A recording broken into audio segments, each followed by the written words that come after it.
Bonjour à toutes et à tous, bienvenue sur Grand Lille TV, vendredi 3 octobre, il est tout juste 7h30. L'info qui avance avec vous, c'est la matinale de Grand Lille TV. On est ensemble tout au long de cette matinée, tous les quarts d'heure pour vous retrouver, vous donner donc l'actualité du jour. N'hésitez pas à nous contacter d'ailleurs via le Facebook officiel de Grand Lille TV sur les applications smartphone et tablettes.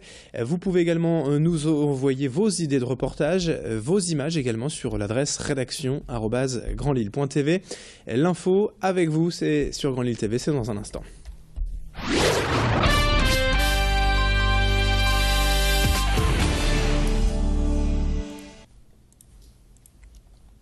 Et en ce vendredi matin, tout d'abord, on démarre en musique avec le retour de l'Orchestre National de Lille. Jean-Claude Casatsu et ses musiciens seront demain samedi en concert au Nouveau Siècle pour la reprise de cette nouvelle saison 2014-2015. L'ONL revient d'une tournée en Chine et retrouve Lille pour le lancement d'une série de concerts à domicile.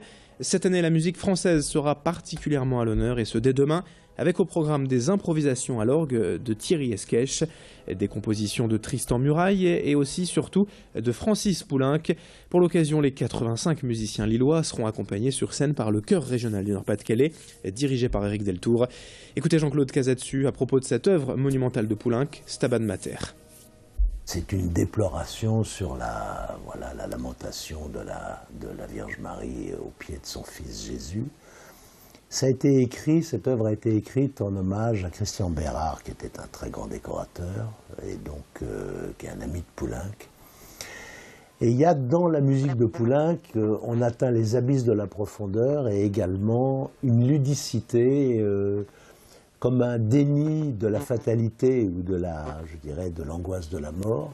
Et puis on retrouve très très rapidement des passages d'une très très grande profondeur et d'un grand mysticisme. Et je pense que c'est une œuvre qui est un de ses chefs-d'œuvre et qui, je crois, va enchanter le public.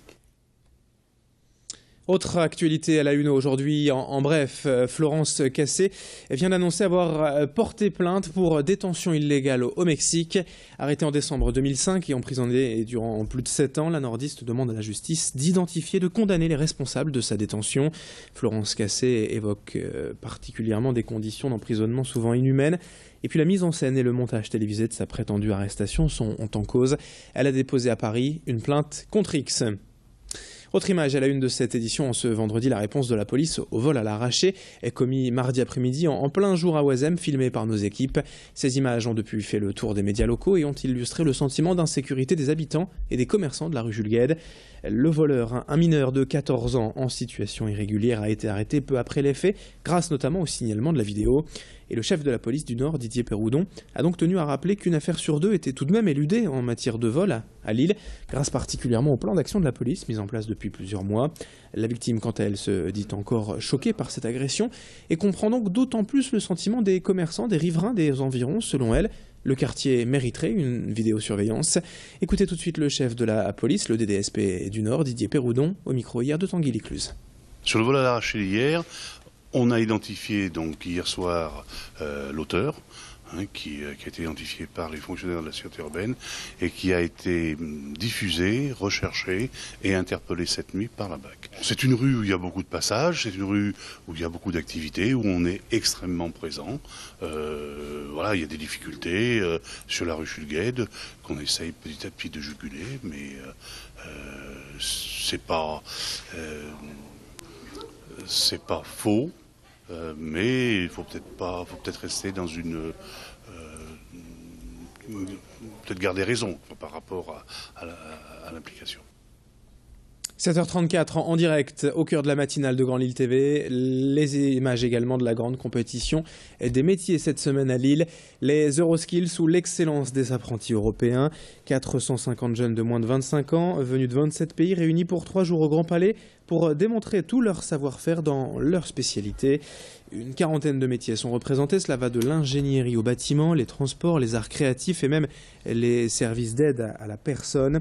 Alors l'objectif pour eux est de décrocher tout simplement la médaille d'or et donc de se qualifier pour la compétition mondiale, les WorldSkills, qui auront lieu en janvier prochain au Brésil. Notez que sur les 25 Français, 9 viennent du Nord-Pas-de-Calais cette année, la région qui se classe d'ailleurs au 5e rang national au nombre d'apprentis. Une filière d'apprentis qu'il faut valoriser auprès des jeunes, mais surtout aussi des entreprises. Écoutez ainsi cet expert rencontré hier à l'île Grand Palais par Macha Grunessel. En cours, en fait, l'objectif, c'est d'apprendre aux jeunes à se débrouiller. Alors que là, vous allez dans des concours où vous cherchez l'excellence. Donc vous allez faire les pièces les plus compliquées possibles, avec le maximum de complexité, et vous allez essayer de le mettre en difficulté tout le temps. Et en fait, vous avez un temps limité. Ce qui se passe en fait en entreprise, quand vous essayez d'avoir un chiffre d'affaires important, vous êtes obligé de regarder le temps, parce que le temps derrière, c'est de l'argent pour l'entreprise. Donc on essaie de lui donner un temps donné, la pièce la plus complexe possible, et il se débrouille. Donc en fait, il doit être autonome. Une dernière info pour terminer, pour tous les fans de Johnny Hallyday dans la région, bonne nouvelle, le chanteur sera en concert au stade Pierre-Mauroy dans un an, quasiment le 9 octobre 2015. Le rocker va prochainement repartir en tournée en France avec son spectacle Restez vivant, et Johnny passera donc par la métropole illoise et le stade Pierre-Mauroy. On vous dira bien sûr quand les places seront mises en vente, très certainement vendredi prochain le 10 octobre. Nul doute que ça devrait partir vite. 7h36 en direct, c'est la matinale de Grand Lille TV, l'info qui avance avec vous, la météo, l'infotrafic à suivre dans un instant.